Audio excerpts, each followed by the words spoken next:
Want to know whether a cult art band is drop dead cool? It's when their offbeat name comes from the B-side of a 1981 single by another cult art rock band, Japan. I'm Bill, this is Geezerology, and let's learn about Life Without Buildings, an obscure Scottish combo from the dawn of this century.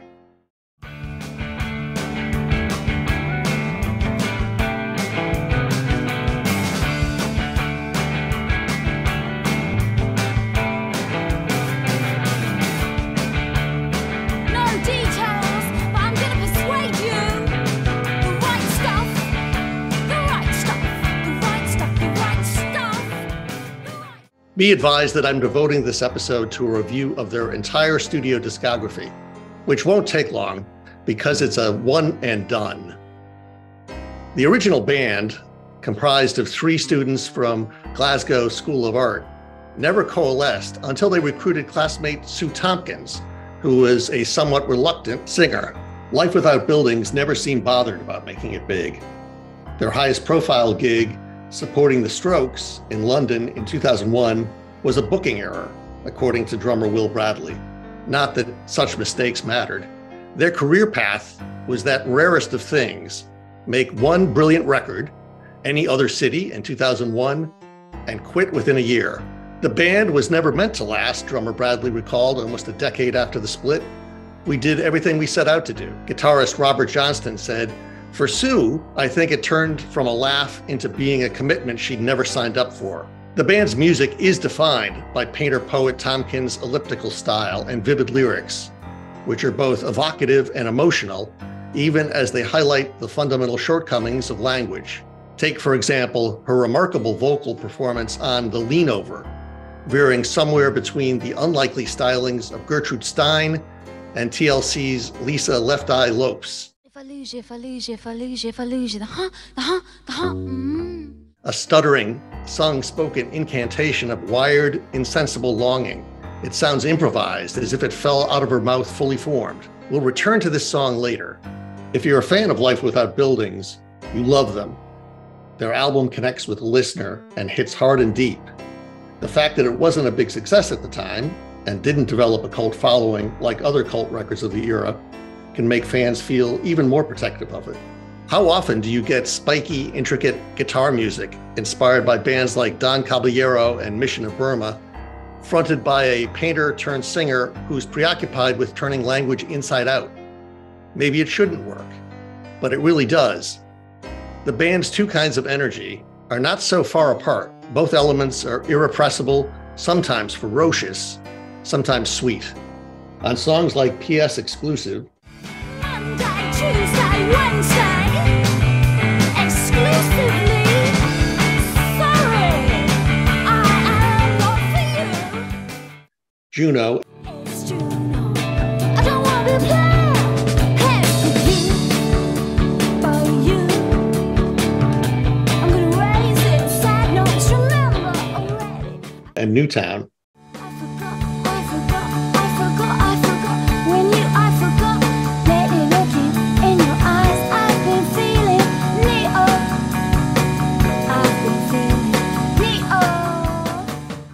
Tompkins' voice makes the music's math-like complexity feel exuberant and nimble. In turn, her voice is given weight to push against and a rhythm to spar with by its backdrop. "Do we need order?" she asks 14 times in a row in the song Philip. The answer is no, just pure, scrappy charisma. There's a weird coda to the band's history which ejected Life Without Buildings into the pandemic era. At the end of 2020, The Lean Over became a wildly, if momentarily, TikToked meme, soundtracking young women dressing up and putting on their makeup. If I lose you, if I lose you, the hump, if I lose you, the street, if I lose you, the street. If I lose you, if I lose you, if I lose you, if I lose you, the hump, If I, baby, G, so G, if I lose you. If I lose you, if I lose you, if I lose you, if I lose you, That attention spilled out to other platforms, and Life Without Buildings saw a dramatic increase in its Spotify audience. For Tompkins, the TikTok videos reflected what The Lean Over meant to her when she first performed it 20 plus years ago. She told Paste magazine, "I think at the core, the Lean Over, because it was one of our very first songs, felt like a big freedom release, and I hope it still sounds like that to new listeners." One of the sad results of the band's untimely breakup was that they never played any shows in America. A potential tour was in the early stages of being discussed in 2002 before the band broke up. Johnston went on to work as a graphic designer. Bradley became a writer, while Evans and Tompkins are visual artists.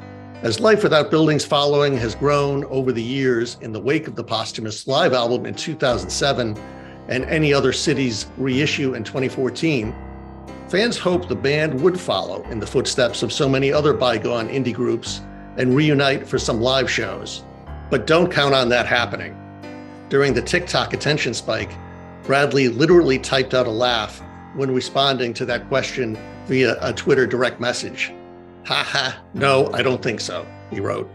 "We're all cast to the four winds, have kids and jobs, etc. The amount of rehearsal we'd need to do to make it halfway worth doing is just completely impractical, even if we wanted to do it. And I think the consensus is we should just let the past be the past." The past might be just that for Life Without Buildings, but the LP, Any Other City, never grows old. A song like The Lean Over, with its chopped, repurposed allusions to television, Roxy Music, Gang of Four, and My Bloody Valentine, is really a song about songs and how music can reframe the ordinary into cinematic proportions. Contact, just sweet. Remember Contact, Tompkins mutters at one point, and oh, we do. Maybe Life Without Buildings comes back around because a cathartic song about vital force, delivered by a vital force, is exactly what we need now. Let me know what you think. Please subscribe and contact. Just remember, contact us in the comments. See you soon. Side effect, forever you could be me, swim, place of you, okay, the freight, I can take it the hills, days like television, days like television, days like television, face of you, the face of you, can't take side effect, the time takes side effect, the face of you, floor, that's all, SFL, that's all, SFL. Now you got the right to sing the old man blues. They're trading your Playboy for some hush puppy shoes. One more time.